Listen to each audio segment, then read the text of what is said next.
Good morning, Paul Georgie from Allendale. It's May 15th, Wednesday morning, and grain market's a little weaker here this morning, mainly because of planting progress. Producers are in the field in most of the Midwest, going strong. We're hearing producers that are running around the clock in order to get their crops in the ground. There's being reports now about Iowa that by the end of this week they could be 70% planted, which would be a very sizable increase compared to last week. Even locally here, we've got one of the guys in the office who farms. They will be done planting this afternoon. So the progress is going well. The weather forecast has opened up even a little further, giving us another day of dryness here before the next system moves through. Band of showers moving across the central southern Midwest through Missouri, Illinois, and Indiana.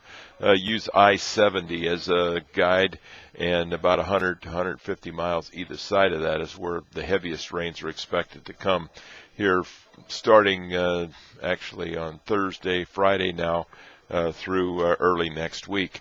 But then the weather forecast opens again, giving another 5 days of open weather. So those are things that are weighing on the market here a bit here today.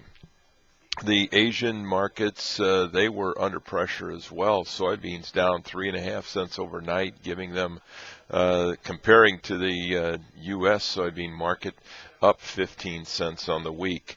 There is rumors that 3 Panamax vessels are moving into Norfolk, Virginia to be unloaded, which is a sizable amount of soybeans coming up from Brazil.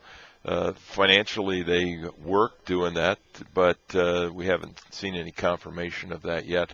Also, there's the stevedore strike in Sao Paulo, and 3 of the major loading ports in Brazil have gone on strike because of the privatization that the government is looking at doing at these ports and trying to get a better handle on the union. So that's causing some disruption there, and I think providing some underlying support here this morning. The Midwest basis still very strong. Corn basis strong. Soybean basis is strong. Meal basis is higher as well.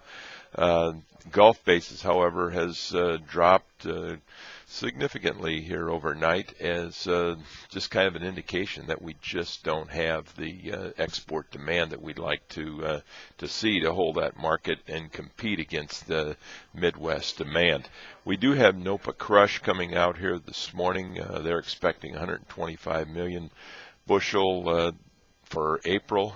That number is important because in order to meet the USDA's goals, we need to be running about 23% less than a year ago for the balance of the year. This would only be down about 4 to 5% if it came in at that 125 area. So there needs to be some adjusting there, or we need to adjust the balance sheet when it comes to crush here on the next report. Key chart points to watch, this 520, 517 area in the December contract of corn, the $12, 1187 area in the November soybeans are key support areas. If we would fall through that, we could see further selling pressure. In the livestock, hogs seen a lot of fun buying yesterday to strengthen that market. Cutout values in the pork was only up 21 cents yesterday. Beef cutout values improved again. Choice set a new record high and being up 96 cents. The select was up 24 cents. We still are waiting for some cash trade in the cattle. Bids at 124, offers 128. If we can hold steady with last week, we think that this June contract is set up to see some strength or a rebound there. So watch that very closely as chart-wise there's a potential head and shoulders bottom. So make sure you keep an eye on that. If we break through the upside, it gives us some upside potential there.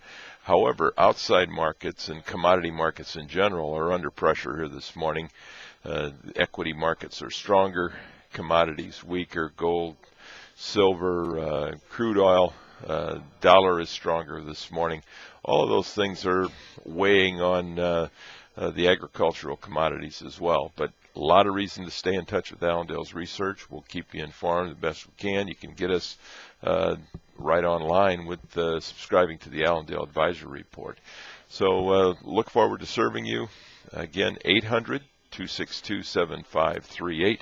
We wish everybody a very successful trading day, and I'll talk to you tomorrow morning. Thank you.